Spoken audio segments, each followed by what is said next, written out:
Om Sai Ram to all the Sai devotees. Today, with Baba's grace, we are again back with Sri Sai Satcharitra daily series written by Sri Govind Raghunath Dabholkar ji or Hemat Pant ji. So, today we are going to start with chapter 9.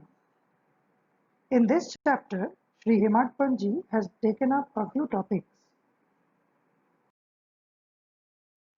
So, the few important topics are effect of compliance and non-compliance with Baba's orders at the time of taking leave, a few instances, mendicancy and its necessity, devotees' experiences. Tarkhat family's experience will be shared here. Baba fed sumptuously. So let's see what Hemat Pant has said in this chapter. At the end of the last chapter, it was briefly stated that the bhaktas who obeyed Baba's orders at the time of taking leave fared well, and those who disobeyed them suffered many abhishek. This statement will be amplified and illustrated with a few striking instances and by other matters dealt with in this chapter. The characteristic of Shirdi pilgrimage. One special peculiarity of Shirdi pilgrimage was that none could leave Shirdi without Baba's permission, and if he did, he invited troubles. But if anyone was asked to quit Shirdi, he could stay there no longer. Baba gave certain suggestions or hints when devotees went to bid goodbye or take leave. These suggestions had to be followed. If they were not followed or were departed from, accidents were sure to befall them. We give below a few instances. First, let's see what happened to Tatya Kote Patil. Tatya Kote was once going in a tanga to Kopargaon Bazaar. He came in haste to the masjid, saluted Baba, and said that he would go to Kopargaon Bazaar. Baba said, "Don't make haste, stop a little. Forget the bazaar. Don't go out of the village." On seeing his anxiousness to go, Baba asked him to take Shama with him. Not minding this direction, Tatya Kote immediately drove off his tanga. Of the two horses, one, which cost rupees 300, was very active and restless. After passing Sauli Vihir, it began to run rashly, got a sprain in its vest, and fell down. Tatya was not much hurt, but was reminded of Mother Sai's direction. On another occasion, while proceeding to Kolhar village, he disregarded Baba's direction and drove in a tanga, which met with a similar accident. Now coming to the experience of European gentleman.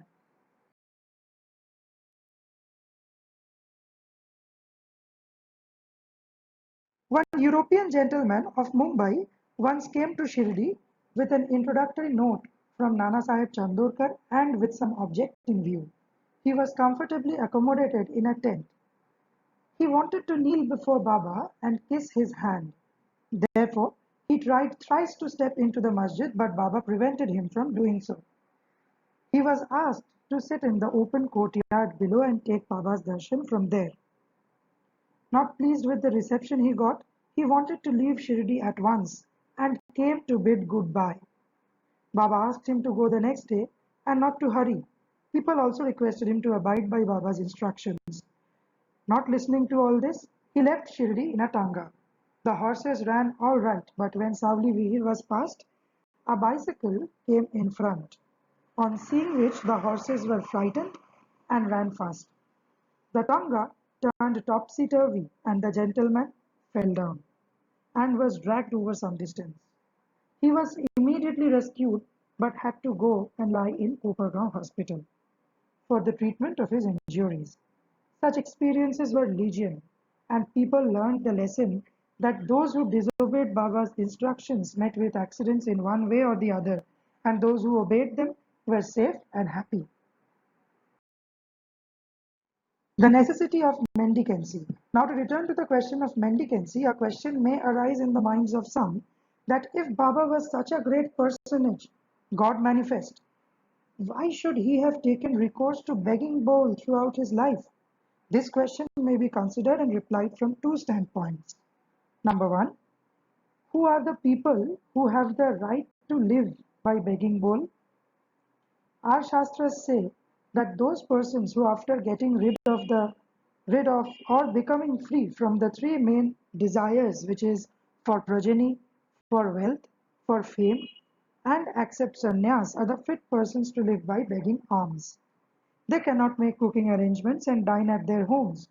The duty of feeding them is laid on the shoulders of the householders. Sai Baba was neither a householder nor vanaprastha. He was a celibate sannyasi, that is, sannyasi from boyhood. His firm conviction was that the universe was his home. He was the Lord Vasudeva, the supporter of the universe and the imperishable Brahma.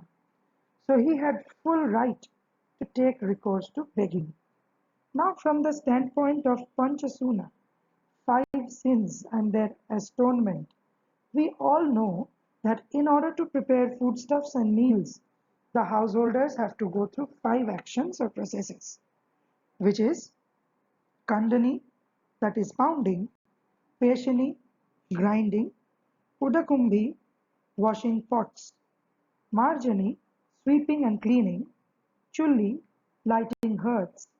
These processes involve destruction of a lot of small insects and creatures, and thus the householders incur sin. In order to atone for his sins, our Shastras prescribe six kinds of sacrifices, which is Brahma Yagna, Vedadhyayan, offerings to Brahman or the study of the Vedas, Pitri Yagna, offerings to the ancestors, Deva Yagna, offerings to the gods, Bhuta Yagna, offerings to the beings, Manushya Atithi Yagna, offerings to men or uninvited guests. If these sacrifices enjoined by the Shastras are duly performed, the purification of their minds is effected, and this helps them to get knowledge and self-realization. Baba, in going from house to house, reminded the inmates of their sacred duty, and fortunate were the people who got the lesson at their homes from Baba. Devotees' experiences. Now to turn to the other more interesting subject. Lord Krishna has said in the Bhagavad Gita, "Whosoever devotedly offers to me a leaf, a flower, or a fruit, or water of that pure-hearted man, I accept that pious offering." In the case of Sai Baba, if a devotee intended really to offer anything to Sai Baba, and he, if afterwards forgot to offer the same, Baba reminded him or his friend about the offering and made him bring it to him and then accepted it and blessed the devotee. A few instances are given here. Tarkhad family, father and son. Mr. Ramchandra Atmaram, alias Baba Saheb Tarkhad, formerly a Prarthana Samajist, was a staunch devotee of Sai Baba. His wife and son loved Baba equally or perhaps more.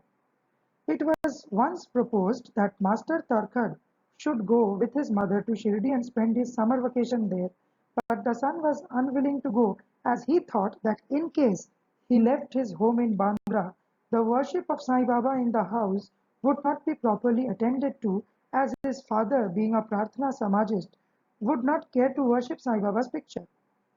However, on his father's giving an assurance under oath that he would perform the worship exactly as his son was doing, the mother and the son left for Shirdi on a Friday night.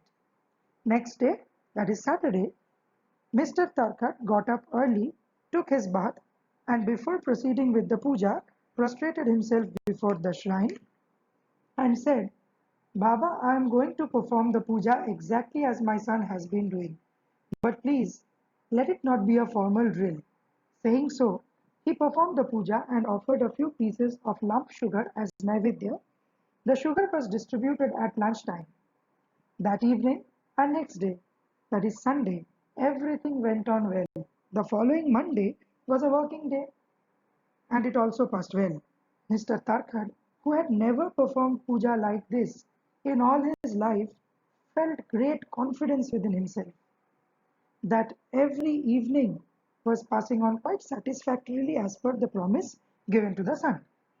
Next Tuesday, He performed the morning puja as usual and left for his work. Coming home at noon, he found that there was no prasad to partake of when the meal was served. He asked the servant cook, who told him that there was no offering made that morning and that he had completely forgotten to perform that part of the puja, that is offering Naivedya. At this, he left his seat and prostrated himself before the shrine, expressed his regret at the same time, chiding Baba for the want of guidance in making the whole affair a matter of mere drill. Then he wrote a letter to his son, stating the facts and requested him to lay it at Baba's feet and ask his pardon for his neglect. This happened in Bandra at about Tuesday noon. At about the same time, when the noon Aarti was about to commence in Shirdi, Baba said to Mrs. Takhat, Mother, I had been to your house in Bandra with a view to have something to eat. I found the door locked. I somehow got an entry and found to my regret that Bhau had left nothing to eat for me, so I have returned with my hunger unappeased. The lady did not understand this, but the son, who was close by, understood the whole thing, that there was something wrong with the puja in Bandra, and therefore requested Baba to permit him to go home. Baba refused this but allowed him to perform puja there. Then the son wrote a letter to his father stating all that took place at Shirdi and implored his father not to neglect the puja at home. Both these letters crossed each other and were delivered to the respective parties the next day. Is it not wonderful? Mrs. Tarthad. Now let us take up the case of Mrs. Tarthad herself. She offered three things, which is bharit, roasted brinjal mixed with curds and spice, kacharia, circular pieces of brinjal fried in ghee, pedha. Let us see how Baba accepted these three things. Once, Mr. Raghuvir Bhaskar Purandare of Bandra, a great devotee of Baba, started for Shirdi with family. Mrs. Tarkad went to Mrs. Purandare and gave her two brinjals and requested her to prepare bharit of one brinjal and kacharia of the other. When she went to Shirdi and served Baba with them. After reaching Shirdi, Mrs. Purandare went with her dish of bharit to the masjid when Baba was just sitting for meals. Baba found the bharit very tasty, so he distributed it to all and said that he wanted kacharia now. A word was sent to Radhakrishna Mai that Baba wanted kacharia. She was in a fix, as that was not a season of brinjals. How to get brinjals was the question.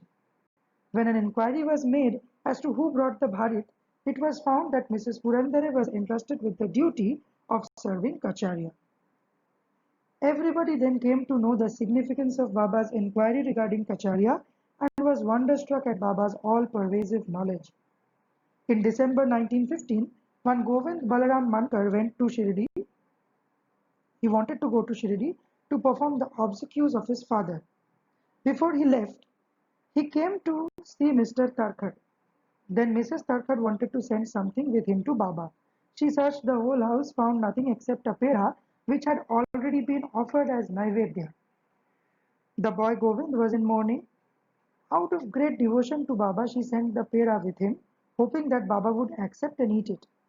Govind went to Shirdi, saw Baba, but forgot to take the pera with him. Baba simply waited. When again he went to Baba in the afternoon, he went empty-handed without the pera. Baba could wait no longer and did ask him straight, What did you bring for me? Nothing, was the reply. Baba asked him again. The same reply came forth again. Then Baba asked him the question, Did not the mother give some sweet meat to you for me at the time of your starting? The boy then remembered the whole thing. He felt abashed, asked Baba's pardon, ran to his lodging, brought the pera and gave it to Baba. As soon as Baba got it in hand, he put it into his mouth and gulped it down. Thus the devotion of Mrs. Tarkad was recognized and accepted. As men believe in me, so do I accept them. It was said in Bhagavad Gita and was proved in this case. Baba fed sumptuously. How? Once Mrs. Thakkar was staying in a certain house in Shirdi. At noon, meals were ready and being served when a hungry dog turned up there and began to bark. Mrs. Tarkhat got up and at once and threw a piece of bread, which the dog gulped with great relish. In the afternoon, when she went to the masjid and sat at some distance, Sai Baba said to her, Mother, you have fed me sumptuously. My famished pranas have been satisfied. Ever act like this, and this will stand you in good stead. Sitting in this masjid, I shall never, never speak untruth. Taking pity on me like this, first give bread to the hungry and then eat yourself. Note this well. She could not understand at first the meaning of what Baba said. So she replied, Baba, how could I feed you? I am myself dependent on others and take my food from them on payment. Then Baba replied, Eating that lovely bread, I am heartily contented. And I am still belching. The dog which you saw before meals, and to which you gave the piece of bread, is one with me. So also other creatures, cats, pigs, flies, cows, etc., are one with me.